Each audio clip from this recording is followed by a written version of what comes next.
শিক্ষার্থী বন্ধুরা, আজকে তোমাদেরকে যে বিষয় নিয়ে আলোচনা করছি সেটি হচ্ছে ইউরিয়া প্রস্তুতি। ইউরিয়া একটি রাসায়নিক সার যেটি জমিতে আমরা ইউজ করি যে প্রচুর পরিমাণে ফসল ফলানোর জন্য। আমরা জানি উদ্ভিদের একটি অত্যাবশ্যকীয় উপাদান হচ্ছে নাইট্রোজেন। সেই নাইট্রোজেনটা উদ্ভিদ গ্রহণ করে মাটি থেকে, এবং উদ্ভিদ সরাসরি নাইট্রোজেনটা গ্রহণ করতে পারে না। এই জন্য আমরা বাইরে থেকে বাড়তিভাবে নাইট্রোজেনের ঘাটতি পূরণ করার জন্য ইউরিয়া সারটা ব্যবহার করি। আর প্রকৃতিতে যখন আকাশে বজ্রপাত হয়, সেই বজ্রপাতের মাধ্যমে নাইট্রোজেনটা বৃষ্টির পানির সাথে যুক্ত হয়ে অ্যাসিড বৃষ্টি হিসেবে মাটিতে পড়ে এবং সেখান থেকে উদ্ভিদটা গ্রহণ করে। এই জন্য তোমরা দেখবে যে বর্ষাকালে উদ্ভিদের বৃদ্ধিটা অনেক হয়, কারণ বর্ষাকালে বৃষ্টির যে পানিটা থাকে সেখানে অ্যাসিড থাকে, সেখান থেকে উদ্ভিদটা নাইট্রোজেন গ্রহণ করে। আর বৃষ্টির পানি অর্থাৎ আকাশে বজ্রপাত হয়নি, সেই বৃষ্টির পানিতে সেই পরিমাণে নাইট্রোজেনটা থাকে। আমরা কৃত্রিমভাবে উদ্ভিদের বর্ষণীয় যে একটি মৌল নাইট্রোজেন, সেটি উদ্ভিদ কিভাবে গ্রহণ করে ইউরিয়া সারের মাধ্যমে সেটি আমরা পড়াবো। এই ইউরিয়া সংকেত হচ্ছে NH2CO NH, এটি হচ্ছে ইউরিয়া সার, সাদা সাদা দানা দানা। এই ইউরিয়া সার প্রস্তুত করবো আমরা দুইটা গ্যাসের মাধ্যমে, একটা হচ্ছে কার্বন ডাই অক্সাইড গ্যাস আর একটা হচ্ছে ammonia.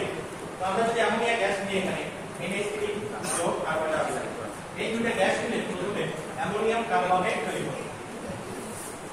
NH2 C double NH4 ammonium carbonate, এটা আমাদের তৈরি করছে প্রথম ধাপের বিক্রিয়া।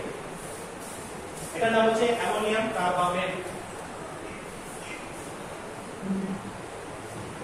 Ammonium carbonate. দ্বিতীয় ধাপে এই অ্যামোনিয়াম কার্বনেটটা ভেঙে যাবে, বিয়োজিত হবে। NH2 সেই ডাবল NH4, এটা বিয়োজিত হবে, বিয়োজিত হয়ে NH2 CO NH2 যোগ পাই। এই যে ইউরিয়া সার আমাদের তৈরি হয়ে গেছে। আরেকবার বলছি যে পরীক্ষা শিল্পক্ষেত্রে অ্যামোনিয়া গ্যাস এবং কার্বন ডাই অক্সাইড গ্যাস, এই দুটি গ্যাস প্রথমে বিক্রিয়া করে অ্যামোনিয়াম কার্বনেট তৈরি করবে। দ্বিতীয় ধাপে এই অ্যামোনিয়াম কার্বনেটটা ভেঙে যাবে, বিয়োজিত হবে। NH2 COO NH4, এটি বিয়োজিত হবে বা ভেঙে যাবে, ভেঙে গিয়ে আমাদের ইউরিয়া সার তৈরি হবে। এটি হচ্ছে ইউরিয়া সারের প্রস্তুতি। কিভাবে উদ্ভিদ ইউরিয়া সারটা গ্রহণ করে ক্লিয়ার করব।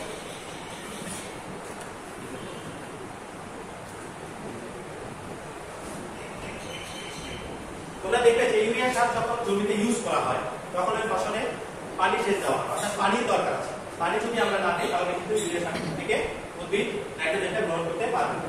প্রথমে ইউরিয়া সংকেতটা দেখো NH2 CO NH2, এর সাথে কি বলছে আমরা পানি, পানি ছাড়া এই বিক্রিয়াটা সংঘটিত হবে না।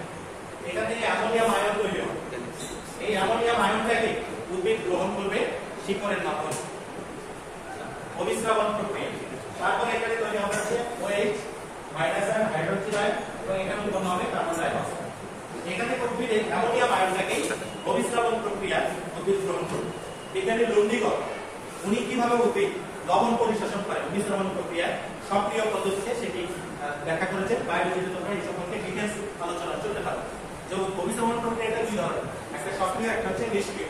সক্রিয় শাসনটা হচ্ছে যে শাসনের মাধ্যমে ATP খরচ হচ্ছে। তো লবণ পরিশোষণটা সেই ধরনের একটি প্রক্রিয়া, অভিস্রাবণ প্রক্রিয়া। বিজ্ঞানী লন্ডিকর এই সম্পর্কে একটা মতবাদ দিয়েছেন, ওপর ক্লাসে তোমরা ডিটেইলস করতে পারো। তো ইউরিয়া সারকে প্রথমে আমরা মাটিতে যে পানি থাকে সেই পানির মাধ্যমে এটা আয়নিত হয়ে যাবে, অ্যামোনিয়াম আয়ন তৈরি করবে। এই আয়নটা উদ্ভিদ ফ্লোরোডের মাধ্যমে গ্রহণ করবে। এভাবে উদ্ভিদ তার প্রয়োজনীয় যে নাইট্রোজেন সেটি উদ্ভিদ গ্রহণ করবে। তো এই হচ্ছে আমাদের আজকের পড়া। এছাড়া ইউরিয়ার আরেকটি ব্যবহার আছে, ইউরিয়া থেকে মেলামাইন তৈরি করা যায়, ইউরিয়া ফরমালডিহাইড রেজিন। সেখান থেকে আমরা যে মেলামাইন ইউজ করি সেই মেলামাইন পলিমার নামক যে মেলামাইন সেটি তৈরি করা হয় এই ইউরিয়া থেকে, এবং সার হিসেবে প্রচুর পরিমাণে ব্যবহৃত। তো আজকে এই পর্যন্তই। আগামী দিন তোমাদেরকে আরেকটি ক্লাস নিয়ে আলোচনা। ধন্যবাদ সবাই।